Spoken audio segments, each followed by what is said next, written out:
Well, hello there, ladies and gentlemen. Here's what we're going to do in this video.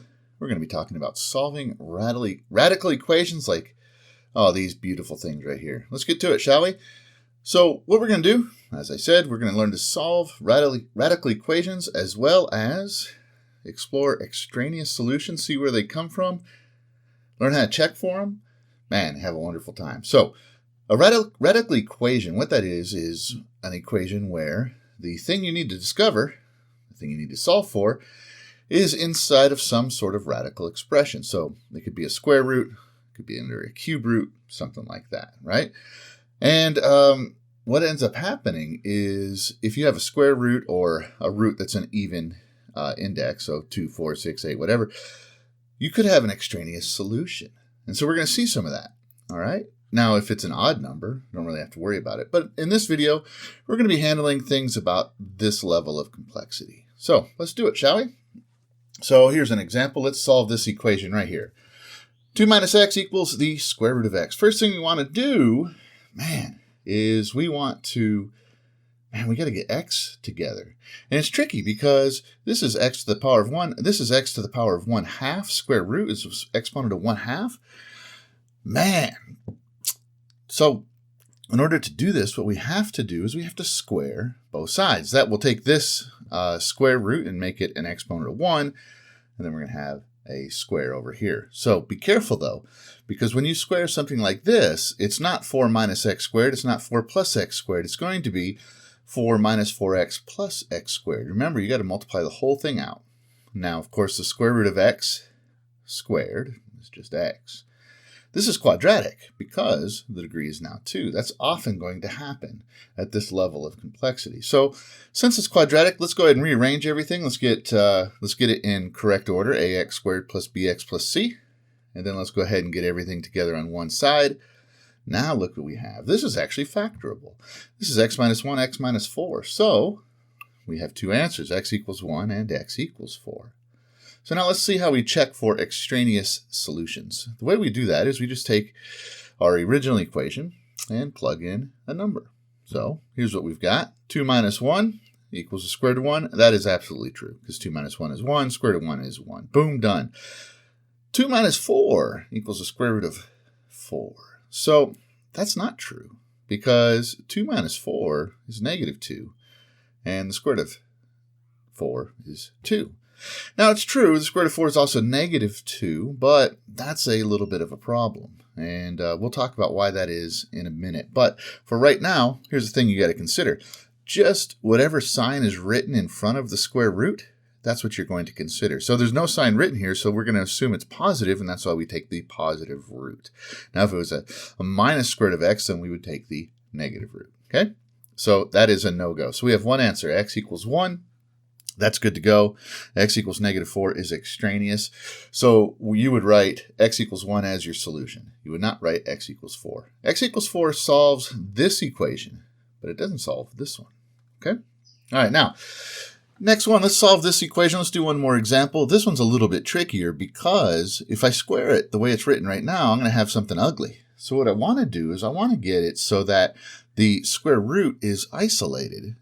So we're going to subtract 4 from both sides. Boom. Now, when I square, this radical will go away. It's just going to be 2x minus 5. And this is going to be x minus 4 squared, which is, of course, x squared minus 8x plus 16. Remember, it's x minus 4 times x minus 4.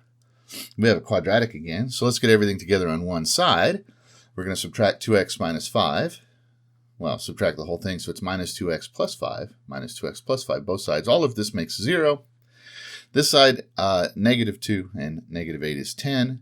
Well, negative 10. And 16 and 5, 21. Hey, this is quadratic and it's factorable again. 7 and 3 make 21 when you multiply, and they add to 10. So we can factor that. X minus 7, x minus 3. Solve it. We get 3 and 7.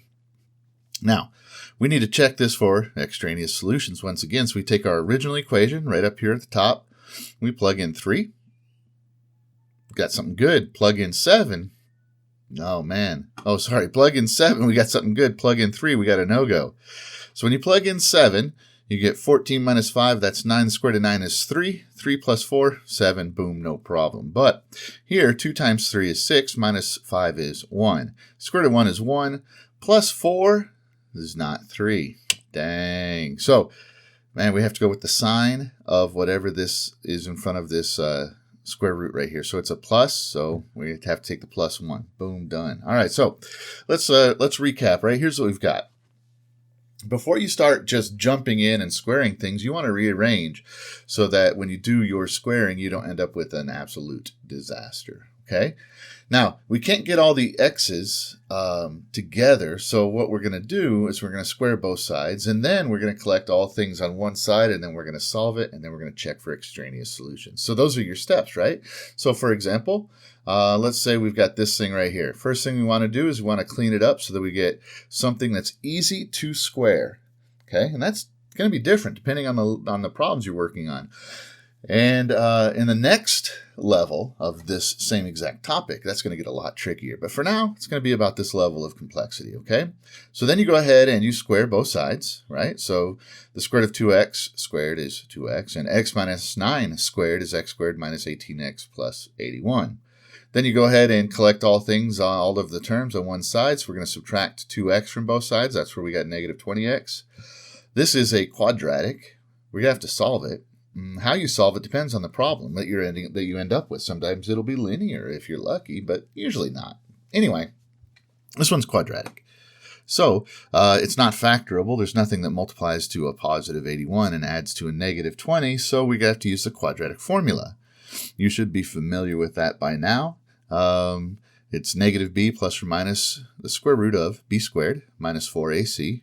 And 4 times 81 is 324. A is 1, divided by 2a, right? So this simplifies right here to, when you plug this into your calculator, you're going to get 5.64 and 14.36. So now let's check for extraneous solutions. Let's plug in the 5.64. So let's do that. I went ahead and just did the math for us right here. 2 times 5.64 is 11.28. Square root of that is 3.36 plus 4. Does not equal 0.64, which is what you get on the right. So that is not a solution. Let's check the other. Now, it can turn out that both answers are extraneous. It can turn out that way.